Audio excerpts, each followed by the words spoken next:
தம்பி ராமையா அண்ணன் சொன்னது மாதிரி அவர் அப்படி தான் பேசுவார். அப்படியா சார், சொல்லிடுங்களா சார், நான் அது என்ன அவங்க ப்ரொடியூசர் பேசிகிட்டு இருக்காங்க சார், நான் பார்த்துக்கலாம் சார். என்ன நடிக்கிறானா இல்லை உண்மையாக இப்போ வரைக்கும் அப்படி தான். இதே மீட்டரில் அந்த விரலை வேறு இப்படி வச்சுக்கிடுவார். அவர் இப்படி தான் பேசுவார்.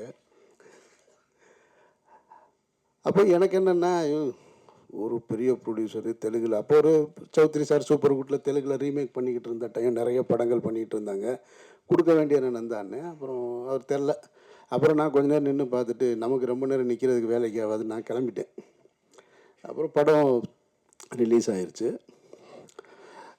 வழக்கம் போல் தான் நம்ம ஒரு பெரிய எதிர்பார்ப்போடு இருக்கும் பொழுது அந்த எதிர்பார்ப்பு கம்மியாகும் பொழுது அங்கேருந்து இதுக்கு இடையில் ஒரு சத்தியம் தேட்டரில் ஒரு படம் பார்க்க போயிருக்கேன். அப்போ அங்கே பார்த்து என்னை இன்ட்ரோவில் பார்த்துருக்காரு நந்தா. பார்க்குறாரு. பார்த்துட்டு, சார் ரிலீஸ் ஆகலை இன்னும். சார் நான் உங்களை விசாரித்தேன், வெளியில் எல்லோரும் நல்ல விதமாக தான் சார் சொல்கிறாங்க அப்படின்னாரு. என்ன கை நீட்டி அட்வான்ஸ் வாங்கிட்டு நல்ல விதமாக தான் சொல்கிறாங்கன்னா, இப்போ என்ன நினச்சி வாங்கினேன் நீ வாங்கும்போது? சரி, நான் நினச்சி சிரிச்சுக்கிட்டேன். சரி, மதுரைக்காரங்க அப்படி தானே இருப்பாங்க அப்படின்ட்டு.